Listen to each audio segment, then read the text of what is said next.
She's back with some mail to open. Okay, so I wanted to show you guys what this is.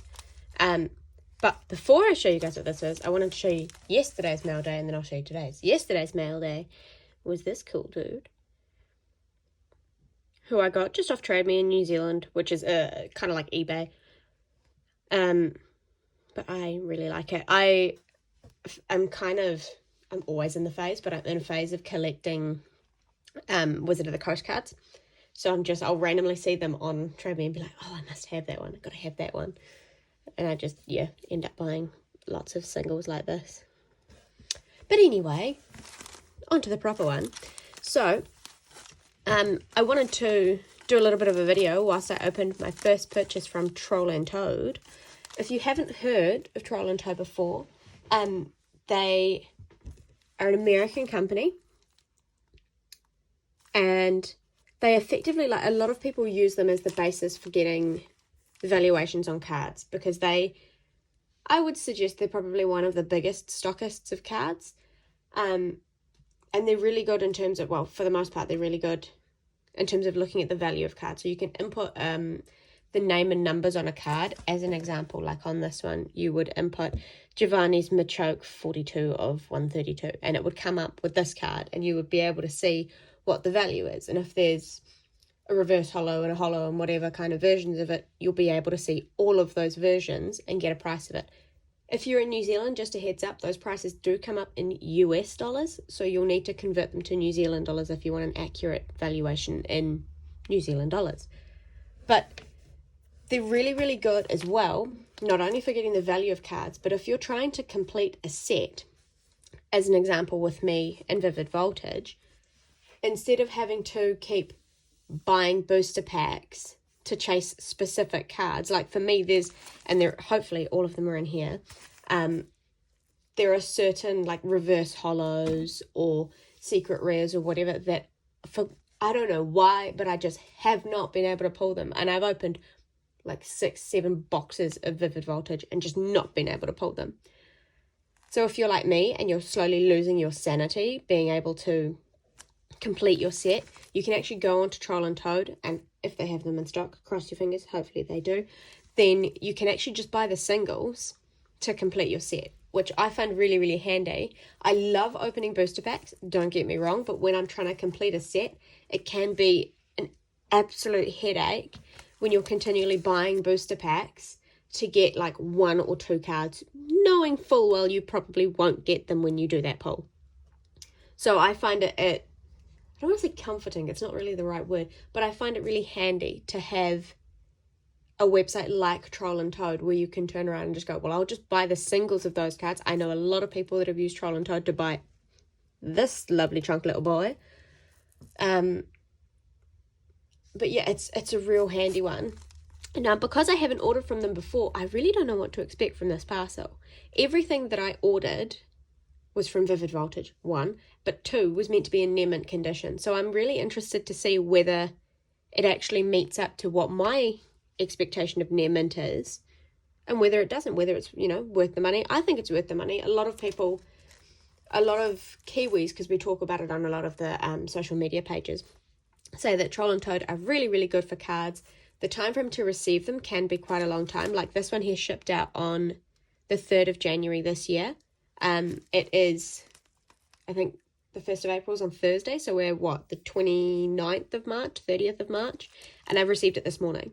So especially as well with all of the pandemic delays, shipping does take a bit longer, but if you are all good to just sit and, order your things, forget you ordered them, like I did, and then have a happy surprise show up in your mail, then do it. Absolutely do it. So yeah, let's crack into it. I'm going to try and, so that's that side there. I was trying to figure out whether it was this side that had the cards in or this side, because I thought if I cut through this thing and I cut through the cards, I think I will cry. I genuinely think I might have cried. So I went on there to effectively just to buy singles to try and complete my set, because I was slowly going insane, having like 6 or 7 cards that I needed to get that I couldn't get. Okay, so this is already quite cool. So I had, and unlike a lot of other people with Vivid Voltage, like this guy, Super easy to pull. Got them on my 4th booster pack of my first booster box. But generic ones like the Reverse Holo Aromatic Energy, for the life of me, could not pull. Could not pull it. I don't know why. I don't know whether it was just that, like, the pull guards were like, yeah, we're going to give you the big boys, but little stuff? No, not happening. But either way. So already, pretty cool packaging. The mailer itself, it was a bubble mailer. So hopefully that's given it some added protection whilst it's shipped. So effectively, because it's packed in here and then doubled over, so this side gets a lot of added protection in shipping. This side not so much, but there is a top loader there. So hopefully that top loader has given it enough protection. So everything, this top loader is just by itself. And then there's a whole bunch of loose cards. That's the Troll and Toad logo. I'm going to link it down in the bottom. I mean, they haven't sponsored the video or anything, but I know that they're very, very popular. And they do all trading cards, not just Pokemon. So there's a whole range of stuff they have on their website. But if you're looking for values on cards, these are one of the guys I go to. I'll check Troll and Toad for evaluation, and then I'll check sort of eBay's latest sold listings to kind of compare the two. Just to make sure that it's not either an old valuation on Troll and Toad mixed with, you know, a sudden price increase, because with the influx of people taking up Pokemon, it's also meant that certain prices of certain cards have just shot up. And a lot of the time it's an unexpected card. It's, you know, just a generic card, and the value suddenly just tripled on it, and everyone's like, why? But okay, we'll go with it. So I think from memory, I got about 10 cards, maybe less than 10. So I got an Aromatic Energy. Now it's meant to be in near mint condition, so I'm going to gently put that down. And I'm going to have a look. So this was meant to be near mint condition, and it definitely looks near mint. There's no whitening around the sides. And even on a near mint card, you would expect minimal whitening. Like I can see up on this top corner here, there's just the tiniest little bit. But not enough to, you know, to worry about. So that I would definitely say is near mint. This is a Reverse Holo Aromatic Energy. Then I have got an, oh gosh, whilst I just throw them around the crowd, an Exploud Reverse Holo. This guy, non-holo, could pull him, no worries at all. But getting the holo version, nope. I could have printed my own version faster than pulling a non-holo version. Hitmon top. Again, these are all looking really good. Like you can see on this one, there's just the tiniest bit of whitening around the edges, but I would still class it as being near mint because, I mean, there's nothing obvious with it. This one here is a Leon. I can see just tiny scratching just down the bottom over here. There's just some tiny, I don't know if you can see it in the camera. Just about kind of here-ish. See that little mark? I mean, again, nothing major. And these cards are going into my binder to just be collected as a binder. So I'm not hugely phased if they're not absolutely perfect pristine, because that's a similar condition to a lot of the cards that I have. When you get really excited and you're sleeving and re-sleeving cards to put them into a binder and shifting them around here and there, you do tend to get times where things just kind of go a bit haywire. Yeah, I got some good boys at the back. You can probably see all the shininess. That's I pulled my binder out because I put a checklist in the front of each set. So I've got all of the Wizard of the Coast sets. Not all of them, sorry, I lie. I have got Jungle, Fossil, Rocket, Base, and almost all of Base Shadowless. I'm slowly but surely working to complete them, but it's literally, for me, completing those sets isn't a rush job. It's not something where I'm like, I must complete it and I must complete it now. Like with Vivid, I want to get it done. But with all of the Wizard cards, I would rather just kind of chill, and every now and again, if I see them pop up online for sale and and they look like good deals, then be like, yeah, sure, and buy it. But I'm not absolutely, there's scratching on that one too. See, can you see just about here? Just over there. It's a very faint scratch, but, again, this would still class as a near mint card. So I'm totally, no issues whatsoever. Zekrom. yeah, I decided I wanted to do Wizard of the Coast. I haven't started doing Neo Genesis or any of the Neos yet because I know if I start, I'm just going to fall down a massive wormhole, and I know both my sanity and my wallet would cry. So I'm behaving for a little bit. I'm just going to rock on with Battle Styles and Shining Fates instead. What a beautiful card. I love how they're doing these cards.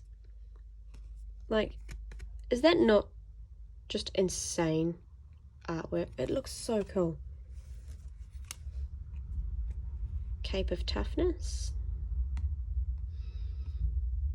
Even the centering on it's not bad. When you have a look at top to bottom, it's a little bit, but left and right, pretty good. Pretty good. And then the final card was Zarude V. I didn't go too crazy on my first order purely because I didn't know what to expect, because I hadn't ordered from them before. I wasn't sure I wasn't sure what to expect in terms of the condition the cards would be in when they say they're near mint, whether they actually were. I didn't want to have a situation of like the cards not showing up, and you know, I tend to, whenever I do orders from places, especially if it's places I haven't ordered before, unless they've got solid references from like friends of mine, and even then I'd be a bit wary still, I tend to just go like a real, you know, a small modest order for the first order just to check it out, you know, dip your toe in a little bit, and then once I'm comfortable with it, be like, yeah, sweet, done, go, and just full hammer through. But yeah, all in all, I can definitely recommend going through Troll and Toad if you need to get singles.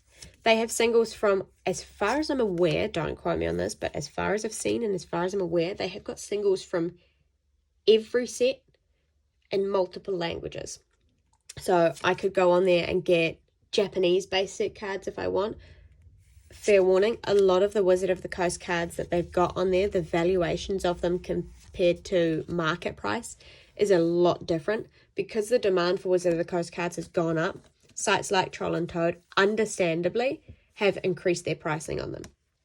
So you'll find a card like this might sell on eBay for, and I'm just going to pull a number out of my head because I don't off the top of my head know the value of this card, but it might sell for, let's say, $2 on eBay, whereas on Troll and Toad they'll have it listed for, you know, 6 or 7. So it always pays to double check everything before you buy it. If you're buying off eBay, Trade Me, whatever kind of sites you got, I don't know if Craigslist allow you to do Pokemon cards, but you know, those sorts of sites where it's just members of the public listing things, check things like feedback first. Don't order massive amounts until you have made sure that they are a reliable seller. If you are on social media pages, like I'm on a couple of the New Zealand Pokemon card collector pages, which are really, really great. They're an absolute haven for collectors and people swapping information and cards and all that sort of thing. You can always, and it doesn't always work because, you know, some people are new to it and some people aren't. You can always ask on one of those pages and say, hey, look, has anybody dealt with this person before? Are they good to deal with? Because it always pays to check these things. The unfortunate thing is, because Pokemon has taken off, so have people ripping off cards. So have scalpers. The scalpers, whatevs. You're going to do what you're going to do, and no one's going to be able to stop you doing that. So whatevs. But people that are making fake cards or selling fake cards, trying to pass them off as real ones, that has increased a lot. So it really pays to, you know, do your research. If you don't know how to tell a fake card from a real card, I will be doing a video on that shortly, because I know a lot of people have got questions about the easiest ways to spot a fake, to spot a real card, all those sorts of things. I can say here and now, the easiest way to spot a fake is a black line test. That's the one that I use with every single card. It has never failed me thus far. I'll go into that a bit more in the next video. What I'm going to do, I'm going to do the unthinkable, I know, but I'm going to see if I can actually buy some fake Pokemon cards, maybe from like a local $2 shop or something, so that I can open them in a video and then do the side-by-side comparison to say, this is this blue tag. I'm just literally, I fidget a lot, so I'm fidgeting. Yeah, do the side-by-side comparison to say, this is a real one, this is a fake one. So as an example, I have a little stack up here. I have bought like bundles of cards online off Trade Me, right? And normally in a massive bundle of cards, if you're buying a bundle of like 100 cards, there's going to be a few fakes in there, because there always is. It's either from, normally it's from parents that are selling their kids' collection, and the child has had it since childhood, and they've taken the cards to school and swapped them with somebody else, and they haven't realised that they've actually swapped them for a fake card. So I actually have a little stack of fake cards that I keep at the top of my desk that I use for doing things like colour comparisons, font comparisons, doing blackline checking on them, because that is the easiest way, but I'll go into it more in the other video. At the moment, though, I'm going to sleeve up these bad boys and add them to my binder. I'm also going to do another video later on today, opening some Battle Styles, because I have some Battle Styles cards coming to me. I'm stalking my courier. She basically lives here, but I'm stalking her anyway. And then when they arrive to me, because they're in the country, hooray, yay, I'm going to be opening more Shining Fate. So I opened a Pikachu collector box. That's the word I'm looking for. English is escaping me this morning. And I got, and this was off one box, Eternatus V, Ditto VMAX, Dubwool, and Yamper. That was literally one in each packet. And I was like, this is not life. This is not real. 4 of these insane cards in one packet. What are you doing to me? So now I'm just intently waiting for our courier to show up. To show up with some more. But in the meantime, I'll be doing some Battle Styles. I'm working on completing that set, so I'll be able to show you guys an update on that soon too. But in the meantime, have a lovely Tuesday, and yeah, do enjoy.